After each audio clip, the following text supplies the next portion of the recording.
Hello, everybody. Great to see you all. I think before we start, we can maybe introduce each other. So, hello, I'm Tanuki. I'm the head of data science at Zoopla. I manage data scientists both at Zoopla and HomeTrack. So Zoopla, I think most people know Zoopla because that's if you're wanting to rent a house or buy a house, you go to the Zoopla website. But there's another side of Zoopla as well, and that's called HomeTrack. So when a bank wants to decide whether to give you a loan, they need to know the value of the property. So we also create automatic valuation models in order to predict what the value of your property is. I've got quite a varied background. I worked in digital since 1998. And then at some point I decided to change my career. I went back to university, studied economics, and then I really got into data science. And I did a PhD where I was looking at the connection between beautiful environments and our well-being. And that's where I got into deep learning. And computer vision has often always been something I'm really passionate about. And so since then, I worked at Channel 4, I worked at a startup called Popsa, and then Culture Trip, and now I'm at Zoopla. So that's me in a nutshell. Do you want to introduce yourselves? Right, okay. My name is Hongyu Li. I'm a senior data scientist in Virgin Media O2. I did a PhD in machine learning quite a decade ago. After that, I joined telecommunication industry. So I work in a couple of companies. So my main role now is looking after network performance and the customer experience, and we try to make our customer happy. So let's brief for me. Hi. Hello, I'm Abdullahi. So I work as a senior software engineer, mainly focusing on ML in Sony, specifically within Sony Music. So previously, I worked at a few companies, including Publicis, where I was a data scientist. I did my PhD on artificial neural networks sometime in between 2011 and 2016, where I experimented with essentially bringing neuronal diversity to artificial neural networks to promote efficient learning. And currently, I'm just mainly focused on applying ML and deep learning. Great, thanks. So we're here to talk about harnessing the power of deep learning. So just the first question to get us going. What do you think is holding back machine learning and deep learning? Is it from the research point of view? Is it more kind of the application point of view, or just kind of the operational point of view? It would be great to kind of hear your perspectives. Yeah. So from my perspective, like an experience, I would say probably we can be broken down into hardware in terms of compute, and then data sets, tooling, as well as research. From the research perspective, I would say probably it's mainly around how quickly you can iterate, and that's dependent on the hardware, how quickly a data scientist can set up hardware and iterate. We can delve deeper into each of the aspects, but I would like to hear what you think as well. Right. From my academic and industry experience, what I found out is to apply a deep learning on a real-world problem, the bottleneck sometimes normally is you probably need a slightly longer time to implement it. And also, you need to do quite good of the feasibility study, before you start anything. Business sometimes require your quick, response to the customer's requirement, and also to quite reflect your findings to the customer experience. So this is one of the challenge. Another thing we look at is more of the amount of data and the simplicity of algorithm. There's always a trade-off.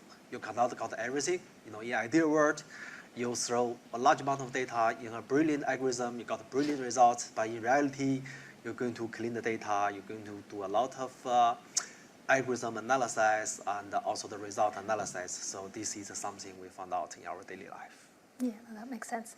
Can I dig a little bit more into the hardware thing? So, we have cloud computing, which gives us access to almost any type of hardware. So what do you mean that where the hardware is actually a bit of a bottleneck? Can you explain that? So at the moment, I would say we have access to hardware, like a lot more hardware than we had, for example, when I was doing my PhD and I had to train on a single GPU set of NVIDIA CUDA, so which takes a lot of time. But at the moment, I feel especially with the current deep learning models and the amount of data we have, especially transformer models, which are a lot more heavyweight. I believe accessibility to a lot of researchers would become a bit more limited because of essentially deep learning hardware is expensive to run even on the cloud. And if you were to get like a DGX or NVIDIA, like one of the NVIDIA's top range, you'd be spending a pretty penny. So, so it's I believe that brings in like limitations. Like so, it means a lot of researchers can't iterate as fast, and for example, can't. Which brings in like cascades into data as well. So it means you have to sample that data, and then which means you'd have to train that model on a much smaller sample.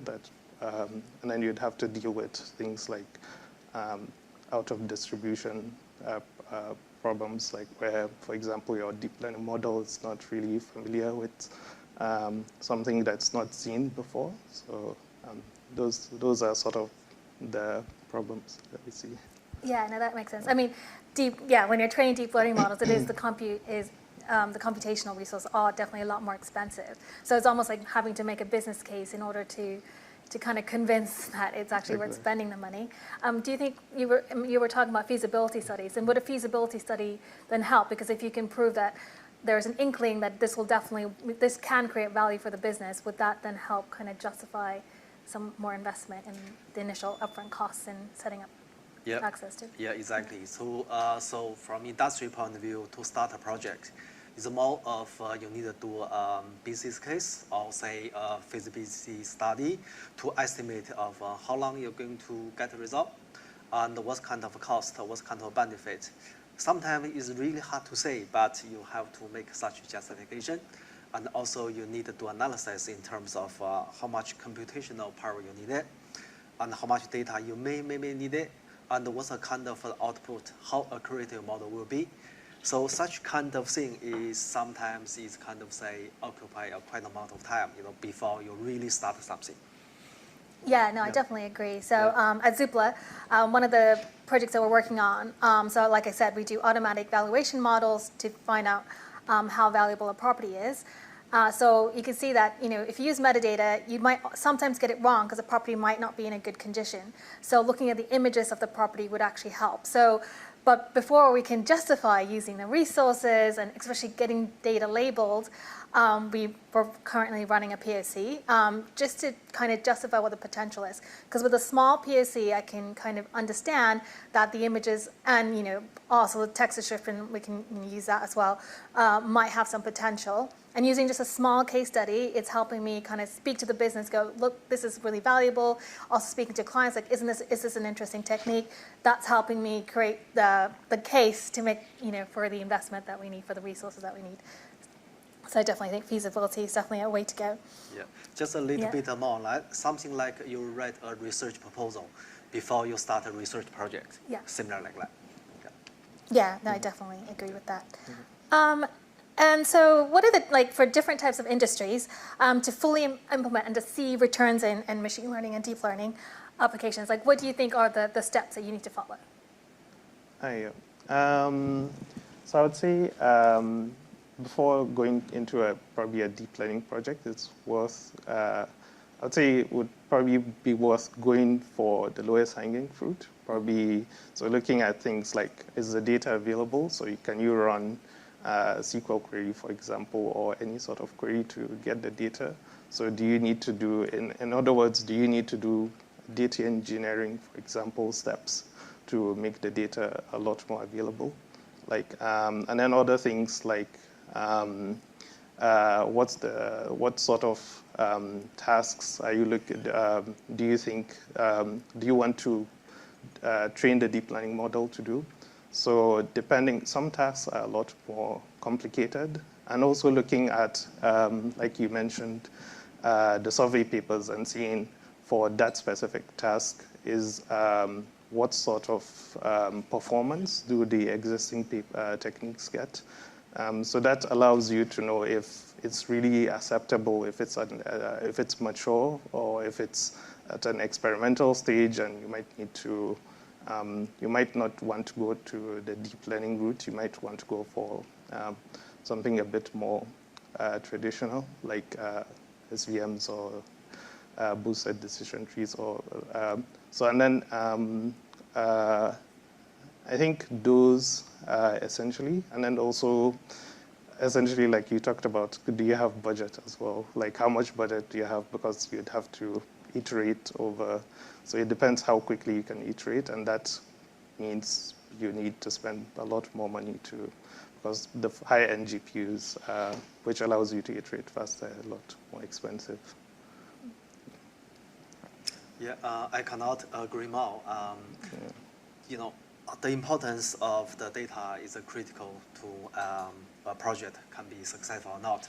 As our previous speakers talk about, you know, we need to prepare data to train how to robot to hammer a nail, and how the fairness of our data set is critically important. And we need to know whether data can represent something, whether there are enough information in the data. And this is part of very, very important and the initial stage for a project. Yeah, I totally agree. So we had a great, so low effort, high impact is the first projects you definitely want to go for. Just like a related question. So when we're looking at return on investment, it means really engaging with the commercial team of your business or product.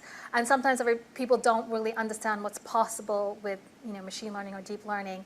So, and sometimes that miscommunication means that you might work on something that might not be the most important thing for the business. How do you bridge that gap just to make sure that your data science and machine learning applications are kind of definitely commercially the right kind of thing to do? I think it's worth, especially at an early stage, it's worth discussing with the business people to see what sort of problems, essentially we're discussing with the business to see what sort of problems are already, like the problem space, let's say. So, and then from there we can sort of use things like, okay, essentially linking. So I think one rule of thumb that tends to work very well is always try to link projects to revenue somehow. So at least, or proxy to revenue. So that allows the business to, like I would say, see the value a lot more easier, like a lot more quickly than, for example, if, for example, it's still like that link between revenue is still not defined, then it becomes a bit harder to justify, and like also the jeopardizes the success of the project, because it means it might not be able to run as long as it should before it starts producing results as well. And like from my experience, it's, so essentially looking through the lowest hanging fruits in terms of is the data available? Do I need to get data engineers and a DevOps team to set up all the data and tooling needed for a data scientist or machine learning researcher or deep learning researcher to come and look at the data and then be given a problem, like, okay, you have to train this deep learning model to do this specific task. So for example, it has to forecast maybe a particular KPI. And then afterwards, so looking at the task complexity and what's available, how mature the solutions are in that space, I believe they're essential. So to summarize, I would say linking to revenue helps sort of make, so working backwards from the business problem to the solution, in my opinion. But be curious to hear what you have to say. Yeah, so revenue is definitely a very key factor. I totally agree on that. And besides that, we more of need to find out what's the business requirement or what's the need it is. So for example, say, find out what's exactly the business doing without machine learning, without AI. Are they people just using pen and paper or spreadsheet? Can this approach can make some reasonable good results? And then you can justify to apply machine learning and AI, how much you can prove from that. Or sometimes you can't. That's totally makes sense. Yep, that completely makes sense. So listen, you were brought up research a bit earlier, and sometimes in the research world, things can be kind of a bit removed from the implementation process. How do you bridge the gap between the like AI research side and the implementation process? Right. I think one thing that I see quite a lot is, so for example, researchers, so for example at a university, for example, collaborating with industry. So that I think is one way to bridge it in a much more, like while the PhD research is going on, essentially weaving in some of the application sides. Or another way it could be done is like from research labs within companies. Like, so for example, within Sony, we have some research labs as well. So, and then that makes it easier. So I think those two routes are some of the ones that I know of that sort of get applied quite a lot. Yeah, that's any But, comment? but yeah. I'm curious to know what they do at Right, Sky yeah, as definitely, well. yeah. So in the last couple of years, we can see there's a lot of great algorithm methodology being published, and academic is really make a lot of achievement. And from us, we always follow what's the latest development, and we found that there's a lot of interesting and great methodology. And what I see from the gap is something like, say, we do a lot of science work, and we have some groundwork, from industry point of view. Can we bridge them by some engineering type of thing? So for example, say, I got a great methodology. It's based on so many mathematics formula, and there are a number of assumptions. And when we go to our real world applications, we probably need to do a lot of data cleaning and spend a lot of time. And then we need to match the environment which the algorithm need to be fit in. Sometimes we need to do a lot of testing. Sometimes we don't know. Say this algorithm is brilliant, for example, say weather forecasting, but maybe not very good to predict how many people will show up in today's events. Such kind of thing, sometimes it needs testing. Another thing is I can think in bridging the gap is, so from academic point of view, any of improvement, say performance, or anything improvement of simplicity, let's kind of one or several dimensioning of improvement. From industry point of view is we need a balance of all of them. Is this methodology can be really used in a particular application? It really depends on such a combination. So I would say there's a lot of work need to be done in the middle. Sometimes we do in-house, we have no choice, but really looking forward to see more academic work, in the between. Yeah, no, that makes sense. So do both of you collaborate with academic institutions for the research side, is that right? Yeah. Yeah. Hi. So from Sony side, we have some research labs, like Sony AI, for example. And then I believe there is also this program also within Sony. So essentially, it's like a grant which essentially allows researchers. So I think it's Sony Research that allows people essentially to apply for grants to work with.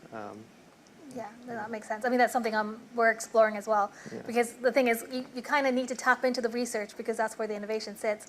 But if you do it in-house, it's quite expensive because in part of the research process, you're researching things that might not work for several years. So I think that collaboration with academia, where you can work with researchers that are working cutting-edge applications, we have a lot of data, and so do you. Yeah. So like academics are always hungry for data, so we kind of work on relationships like that, and then that really helps bridge that gap. Exactly. Yeah. Yeah. So we talked about the research side. What about the other flip side is productionizing machine learning and deep learning algorithms. What are the stumbling blocks? And is there a stumbling block specifically when you're trying to productionize deep learning, and how do you get around that? Yeah. I'd want to. Right. Yes. So I can bring some insights on this topic. So in terms of production, and we more of hope there's a kind of easy to implement the pipeline. So we more of say to make something apply machine learning and AI in industry, it's kind of end-to-end process. It's not only a great algorithm or a great computational server or a great amount of data. It's kind of end-to-end process. At the moment, at least for my experience, is these pipelines, they didn't join, we say, not perfect together, but not very good together. There are gaps in the middle. We have to fill in these gaps. That's something I really hope everyone can work together to build up this seamless pipeline. Yeah, I agree also on pipelines because I think a lot of the things that already that are already like standard practices in engineering, like software engineering, like building a CI/CD pipeline, which essentially allows you to continuously deploy, is also essential for machine learning, or deep learning applications as well. So and then also using things. So in in deep learning and machine learning, the workflow sometimes can be Jupyter Notebook heavy. I think it's also important to bring in some of the engineering disciplines around, like, for example, versioning. So putting things like maybe feature pre-processing pipelines in a version control system where anyone can sort of like contribute and you know exactly what change you're making, writing tests to ensure that it's essentially transforming the data in the way that it should. So because in a notebook you can easily get lost, so it's essential to have those steps. And then, so that makes it easier to take it to production because, and also makes it easier to know when you have broken your own code or, and you need to fix it. And then I believe that's where probably tooling comes into play as well. So if you're using things like MLflow to track experiments and also version your models as well. So like, so it makes it easier to essentially put them into production because you can deploy them a lot easier, like when it's in a model registry, for example, than, for example, if you have to Dockerize everything, and which can be quite painful sometimes, especially because of dependencies. Yeah, that makes sense. A lot of companies, they have like their data science department, and then you have a separate department that productionizes the data science code. And sometimes you have the machine learning engineers part of the data science team, or you have data scientists that are full stack. They can do kind of productionize their own code. What system do you have in each of your companies, and what do you think are the advantages or disadvantages? Like, what structure do you think would work best to enable productionizing? Like you're talking about, like data scientists should write, better code, take it out of a Jupyter Notebook. So yeah, what would enable? Like, what are your thoughts on that? I think it's essential to have like data engineers. So essentially, to have all the data transformation steps ready, and also like other. So I think data scientists need the other roles to support them to. Essentially to help them productionize the code and also like bringing a lot of the discipline like that from software engineering that has sort of kept software engineering like much more reliable, like a lot more reliable than probably like at the early stages. So I think that is also like at the moment data science is more sort of like I would say like probably the workflows probably need to change maybe from maybe more Jupyter notebooks, or maybe Jupyter notebooks at an early stage, and then maybe then version control in code. I think already a lot of people do that, like with version control, like versioning, putting a lot of their models with on Git or, but yeah, I think probably tooling, like and version control, and like using those in tandem from an early stage makes it a lot easier to productionize code. I think so. There's a new role as well that I think probably so ML, or like ML ops, which essentially I would say it's merely helping data scientists to bring.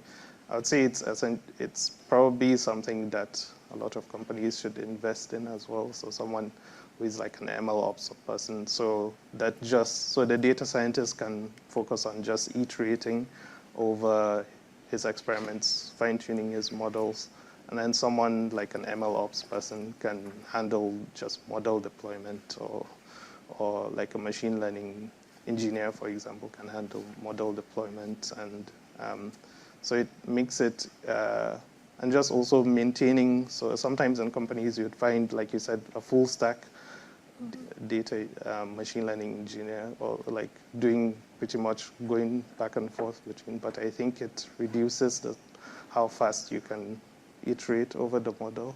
But I'm curious to hear what he has to say also. I can imagine it's also pretty much.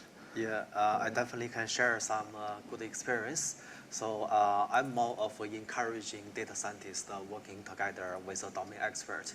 We know how important the data it is, and we know is must understand the data before we apply any machine learning and data science. So we more of to not only limit our machine learning AI in our data scientist notebook, we want to distribute it across the business. So we would like the data scientist to design a kind of pipeline or tooling or methodology to allow our domain expert to use it. A good example would be, say, there's a lot of places have very little coverage due to all kinds of reasons. We know there's a physical limitation on the spectrum or microwave transmission. So our domain experts would really like to know and to make prediction of where, when, and how. So rather than every time a data scientist is doing a kind of a brilliant presentation, we gave our domain experts the tool. So they press the button, they know, okay, here it is. This is place they maybe lack of a signal in next 24 hours. Then we do something. So this is a very good approach and experience. Okay, yeah, that's really interesting. Yeah, I mean, I think that maybe data scientists should take on some of the software engineering practices and start learning. So, yeah, I'm always debating. I mean, sometimes it's great if you have like your ML ops and they specialize in that and they can kind of speed it up because they know it really well. But if the data scientists don't really understand the possibilities, then I think they do fall about. Like you have to, like I think Jupyter notebooks are great for when you're doing a POC. You just need to get something up and running fast. But at some point, take it out of the Jupyter notebook, start learning how to write code, because that just speeds everything up for your own data science exploration. Because you can say, oh, I did that there. Let me just, import that module, and then you kind of, you go. If you have code all over in messy notebooks, it's just kind of a nightmare. It becomes a nightmare to track, and also, and it's also easy because Jupyter notebooks, it's really like, I mean, you can run the cells, and then you can easily end up with maybe you run a cell and you forgot to run another one, and then you don't know what sort of environment you have, like the variables you're keeping, like the state. So it becomes a bit messy, like to track, like to make sure, like essentially reproduce, because you'd want your notebooks and everything to be reproducible, and I think probably the best way is version control. Yeah. Absolutely. I'm just going to ask one more question, then I'm going to open it up to the audience for questions. So start thinking about your questions. So just think, if you can, let's just take more of a vision question. So if we think about all the complications of, productionizing our code, or the research side on everything kind of eliminated, or where do you see, deep learning in the industry, like say 5 years from now? Like, what do you really think is a potential that we're just not seeing yet because of the limitations? I think it would become ubiquitous. So like it would be pretty much everywhere, like in a lot of devices. So like in your toaster, so probably your toaster would start making like, and your coffee machine. I think a lot of coffee machines have timers, but probably that would be a lot smarter in the sense that it would make the coffee not in the way that it's programmed to make coffee, but in a way where that you specifically the way you like coffee. So and other things like maybe it would automatically switch off itself, like switch on itself, like when, and start getting things ready. Maybe like so a lot of those. I would say it's. I would say a lot of deep learning software probably start moving to the edge, like as they say, or IoT devices, like or medical devices, for example, on the Apple Watch, or like that tells you. I think a lot of devices would start having that, and then probably the hurdle then would be around privacy. I think that's where probably maybe things like federated learning can help. But let's see. Yeah, well, those are interesting points. So what, first of all, is like the interaction. So the edge devices you can start kind of it can interact with data in different devices to create better models. Yeah. But also, if the modeling is happening on the edge, then you have less worries about privacy as well. So that's really interesting. Yeah. I mean, I would love that coffee machine that not only knows how to give me the best coffee I want, but will optimize me throughout the day. It's like, Tanuki, you really do not need your third cup right now. It's like, how about just taking a break? You're going to get too jittery. Yeah, I think that would be awesome. Like, yeah, so essentially like having, I would say, a lot more smarter devices. So one of like my colleagues also during PhD was working on something like context-aware agents. So essentially like, for example, if a coffee machine also is able to communicate with other IoT devices and know exactly what's happening. So maybe talk to your Apple Watch and know when you're waking up and a few other things. So I think it would be exciting to see. I think some of the spaces like federated learning have like where the model can exist on the devices. Has promised to sort of preserve privacy while also like having something that makes life easier, better. But I'm curious also to hear. Yeah, what are your thoughts? What's the vision of deep learning without our limitations? I will make it short to leave more time to the audience. So for my view is we will see more and more deep learning join tightly with industry in different industries, and more join tightly with different domains. And also the algorithm, not only we have more general apply to everything, but more I would like to see really specialize in different areas. So medical, in robots, where in telecom, we are in more of natural language processing. So that's really my view. Great. Yeah. So just want to open it up to the audience. See any questions? Okay. Is there somebody with a mic?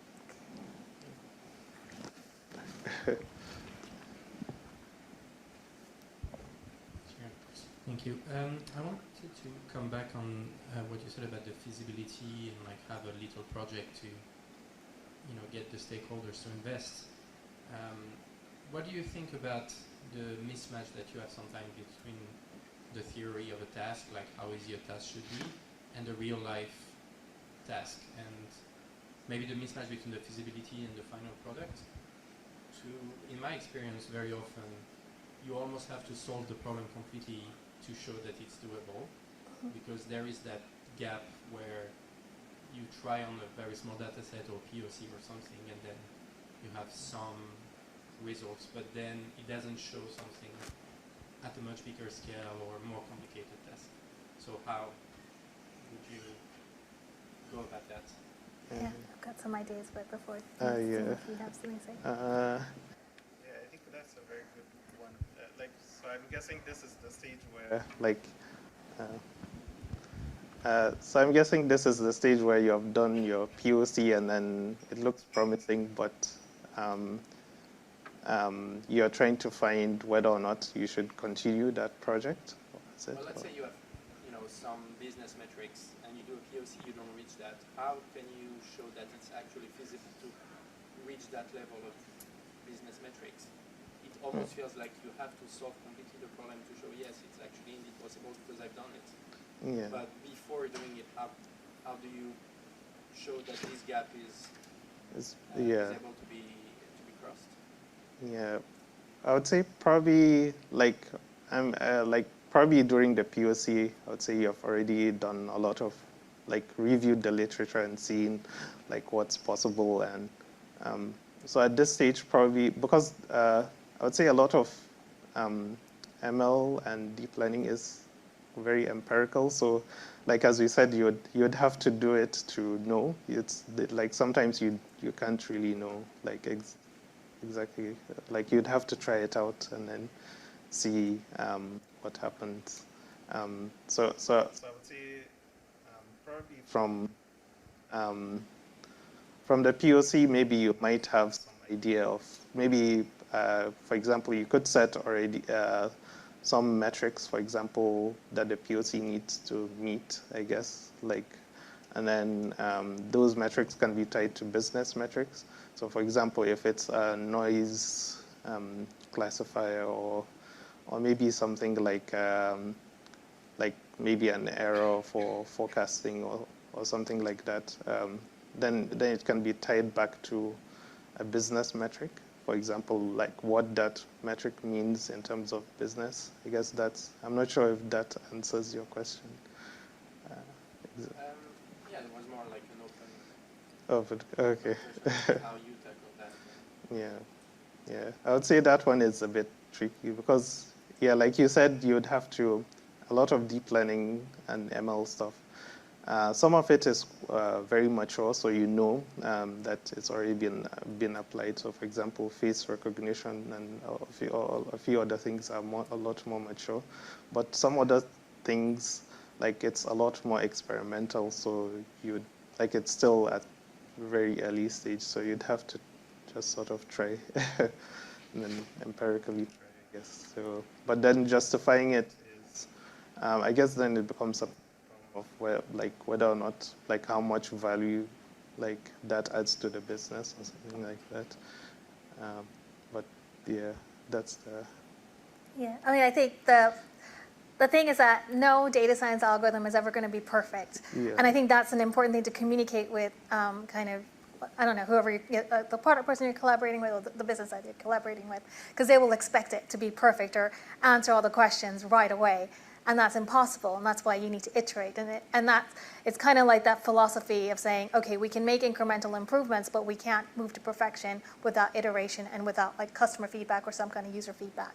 So that's kind of one of the messaging that I'll always kind of make sure that's understood. The other thing is like when you're doing the POC itself, like I engage with other kind of domain experts, that anybody that's skeptical. So for example, with a poor condition project that we're doing, we're taking images from Zoopla listings to see if those images give an understanding of property. Now, of course, the skeptics can say, but estate agents, they're not going to upload images that are of a poor condition. They're always going to upload images that are in great condition. So then you go, okay, that is true. So how do you, and then you look at the data and go, oh, actually, in some cases that's true. How can you deal with that problem? And so that's why we combine it with the text description, because they'll put something like, opportunity for innovation. So they'll twist it in the text that'll give us a hint where the image doesn't. So getting always engaging with stakeholders across the business that might understand it and they're skeptical can actually help you think about, oh, what do I do? What do I need to answer in my project? How can I deal with this kind of skepticism and come back? And again, I think it's always about iteration. There's never a perfect data science model. Yeah. Do you have any thoughts? You brought up the importance of feasibility studies. I think you have covered everything. I would like to share some experience of, say, before you do any POC or feasibility study, find out whether the existing solution is good or not. If there's no good solution for the problem, you nearly 50% success. And the next one is look at whether you have enough data to solve the problem. If you have good enough data, you're successful another 25. So you're very hardly to fail. That's my experience. Yeah. Any other questions? There's one. We were talking about software engineering practices to machine learning data science, like versioning, testing stuff. Tapping into this question from before, do you have any experience with processes like Scrum, estimation meetings, story points, and all that to those exploratory projects? And if so, how did you deal with that? Sorry, I didn't get to hear the last part. Do you have experience with Scrum, estimation, story points, and stuff in the context of data science and machine learning? And if so, how did it feel? Okay. Yeah, question. I can imagine that would be, yeah. Like for software engineering, I think like estimating probably like story points would be a lot more. Like I would say, it's still not like it's still sort of estimated work. Like you're maybe using Fibonacci sequence or something, but for I guess you could look at the task complexity and a few other things, like how complex is the task, um, like what is there data already available, or do you need to set up some data transformation, like some like models to sort of make that data available to someone, or maybe set up some data engineering pipelines. And then also, so that's data availability.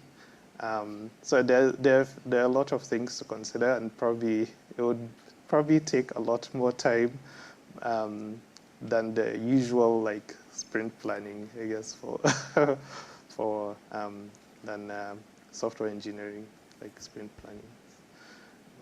Do your data science in your company also, do they use agile systems or how does Yes, yes, we do. So it's more of say agile way of development. So not only from software engineering point of view, but also from a kind of end-to-end project point of view.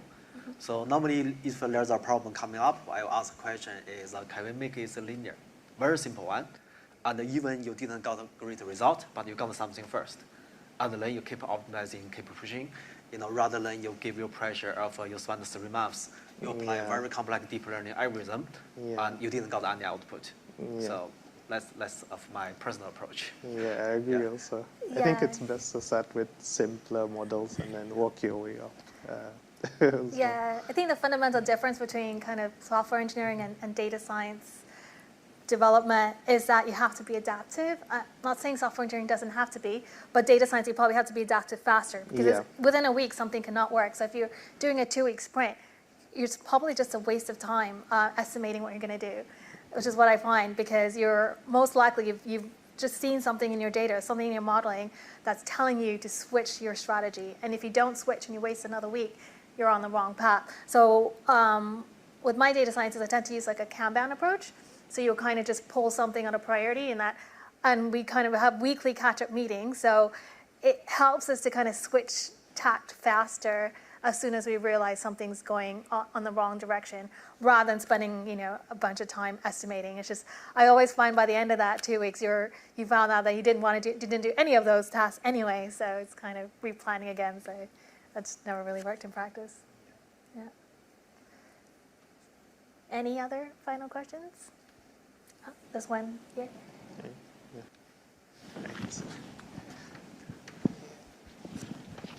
Hi. So I guess there's a couple of different, in a business, a couple of different ways to increase profit. One is to cut the costs and the other is to increase the revenue. With bringing machine learning, I guess there's also 2 applications of that. One is to essentially cut costs by replacing humans and saying, oh, we can do this automatically, so we don't have to pay people to do it. The other is to say, well, there's actually things that we could never even do before because either it was always too expensive to hire people, or maybe the machine learning could do something superhuman. So that would be like increasing the revenue. So I was just curious to hear about, in your industries, are you seeing machine learning as a way to cut costs by having to pay people less, or are you seeing it as a way to increase revenue by bringing in new technology that was never possible because it couldn't be done by humans before? Yeah, I can start from this one. I can give an example of, not my current employer, but it's generally in this industry. Normally, if you want to change your mobile packages, say from £20 per month to 35, and you got the extra amount of time and the data, you call someone, the people doing in the background, type something, fix for you. This is kind of very labor-intensive job, and the people doing the job they normally say, very simple job, but you make you feel very tired. So what we can apply machine learning is you develop some methodology, some algorithm. You release these people doing more of customer-facing, customer interactive job. You not replace them, but make them say, they can solve you some very complex problem, which is at the moment, AI and machine learning have limitations. For example, say I have some recent difficulties due to some reason, and I really want to ask you give me some recommendations, not only on the per monthly packages, but also in terms of my usage behaviors, such kind of thing. So this is more of you need to really want to talk with a real person. So we release this stuff to do such kind of job, rather than just keep them typing, such kind of thing. And this is benefit two things. One is benefit the customer. So you do not want to speak to a machine. Normally I didn't like it. And you do not want to, someone just doing kind of simple stuff and didn't bring any benefit to everyone. And thirdly, you save the cost. And also you're more of a helping customer. People have a different need. They sometimes want to use in their language, by talk to, describe their needs. So this is something already been done in the industry. Yeah. So from Sony, it's merely around, like, I would say augmenting. So like, for example, within Sony Music, there's one of the tools that's essentially using deep learning to help generate like sound styles to essentially help artists.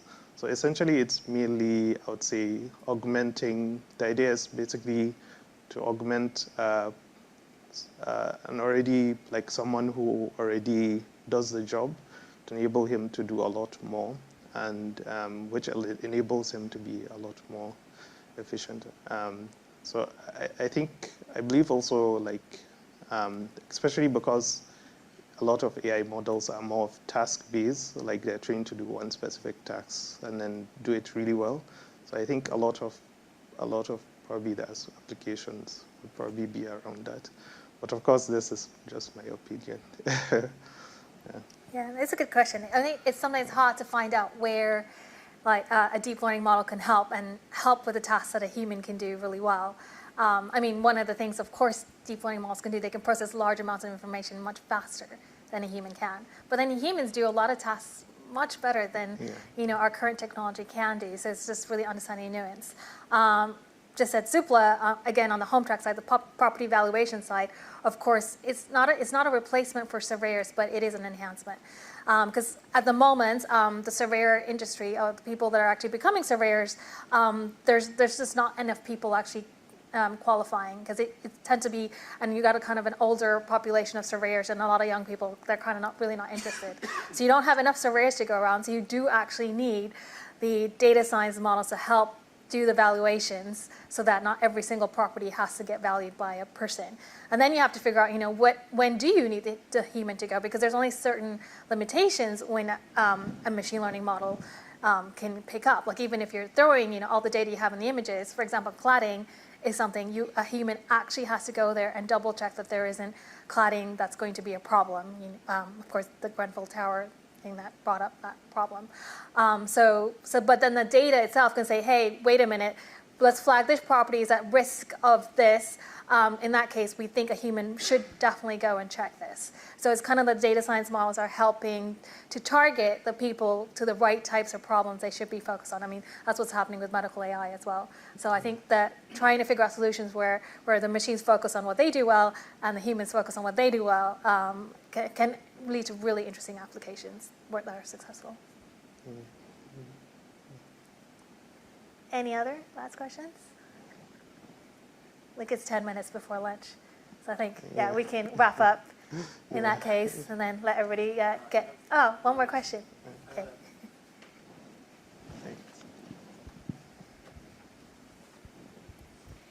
Sorry, me again.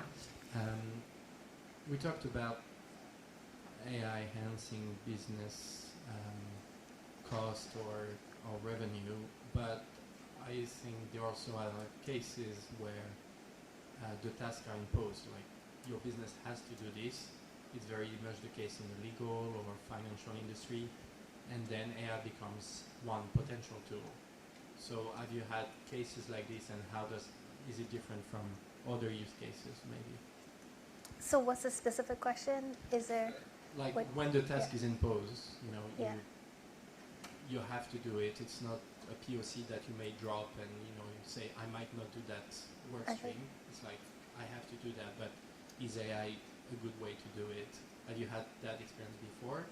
And also, how does it differ maybe from other tasks that you've had to do where it's more of a optional basis?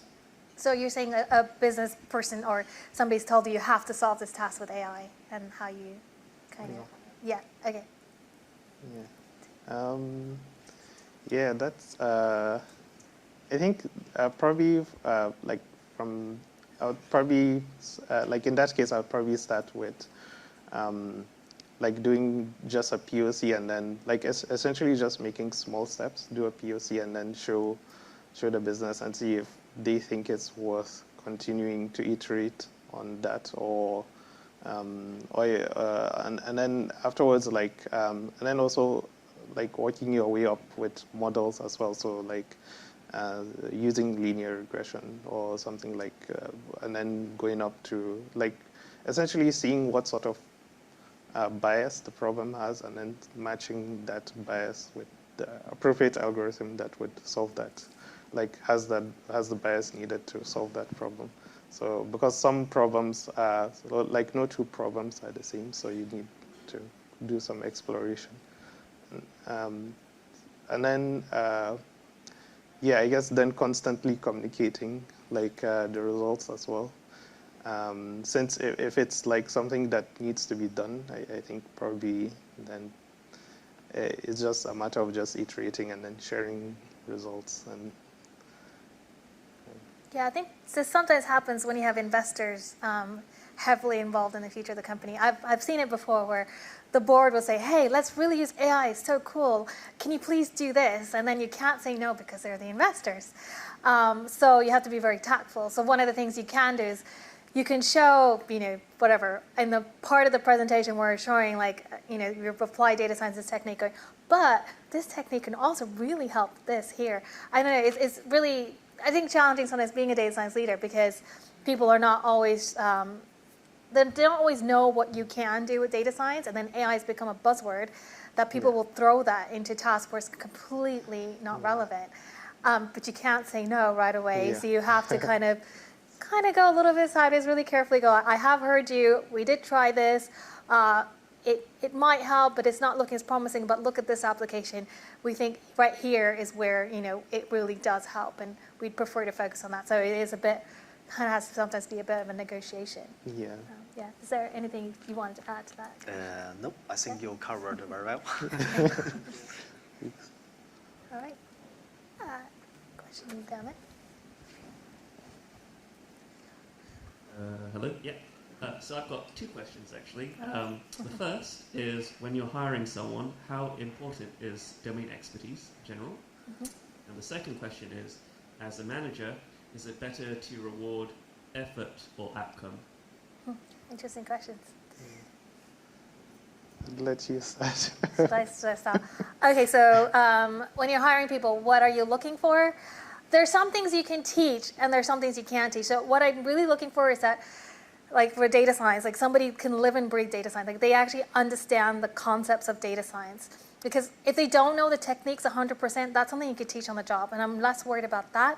And I'm more interested in how the thinking is about solving a data science problem and how they evaluate the data science results as well. Because the thinking part is harder to teach. The techniques are really easy to teach, so that's what I focus on. And then as a manager, are you, what are you rewarding? Is it, you said outcome or Effort. Or effort? Outcome is a difficult one because data science is inherently, we're in a risky business, right? Things don't always work out. So you can't purely have it on the outcome because that would be a little bit mean sometimes if some things just don't work out. And you want people to not worry too much about the outcome and walk away from something the moment it doesn't look like it's working away. So it is a bit more of the effort. Like really, I engage with my data scientists. I'm looking, what they're doing as part of, going towards the final goal, but like the process. So, again, what their thinking was, what was their methodology they focused on, and when they try their methodology, what results they come up with, how do they interpret the results. So I'm always evaluating the thinking. And another thing I really reward is collaboration. If I have a data scientist on my team that's not collaborating with other people, I will move them out of my team because collaboration leads to better outcomes. So one thing I'm really looking for people that are going and saying, I'm stuck with this. Can you help me from your perspective on how to solve that? And when I see people that are working together, that leads to better results. I reward collaboration a lot as well. Yeah, I agree also on outcome and effort. So data science is like very, like you said, risky business. So you'd have to, not everything that you do would work. So, and very often, especially if it's something that's doesn't have a lot of existing work, it's pretty risky. So you're pretty much maybe the only one who's trying out something like that. So I would say definitely effort has probably a weight to it, and then outcome also. So probably more weight towards effort and then outcome also. And then also around collaboration as well. I think that helps quite a lot as well. So just being able to unblock yourself basically and then get going. Okay, I have one more question on top of that then. Okay. How do you advise how do you advise us to foster more collaboration within a large organization? And are there any reward structures which would encourage that happen? Yeah, no, that's a good point. I mean, that has to be built in. So when you're a manager and you're creating kind of your matrix of what you're evaluating people on, that has to be one of the things you're actually judging somebody on. And you have to create the collaboration opportunity. So every week I have an hour where there's a knowledge share session, and that session I'm looking for people to present, but I'm also looking at people that are replying or kind of commenting back as well, a feedback session. So I create opportunities for collaboration, and then I look at who collaborate, and I also always mention that. There's kind of like a mantra, collaboration is really important, you're working on this is really interesting because that person, I think, has solved that problem. You should go talk to that. And then I see if they go and talk to that person or not. So I kind of nudge, a bit of nudging, but also creating spaces where collaboration can happen as well. Yeah, I agree also. And then also making it, around creating environments, making it okay to fail, so as long as you're able to fail fast, that's fine. Able to do what? So it's fine to fail, essentially to fail. Yeah, exactly. So it's okay to fail, and then as long as you fail, learn and then try it again, keep trying. Yeah, that's a really good point, because sometimes people are scared to collaborate because they don't want to admit that they failed at something. And by creating kind of that psychologically safe environment where, you talk that is okay, that is part of the data science process, it encourages people, maybe more junior data scientists who are just a bit nervous, to say it's okay, it doesn't always work out. This is part of the process. Yeah. It's a really important point. Thank you. I think we're getting close to lunchtime. Yeah. So I just want to say thank you so much for joining me, and it's been fantastic hearing all your responses, and I've learned a lot myself. Same here. So thank you.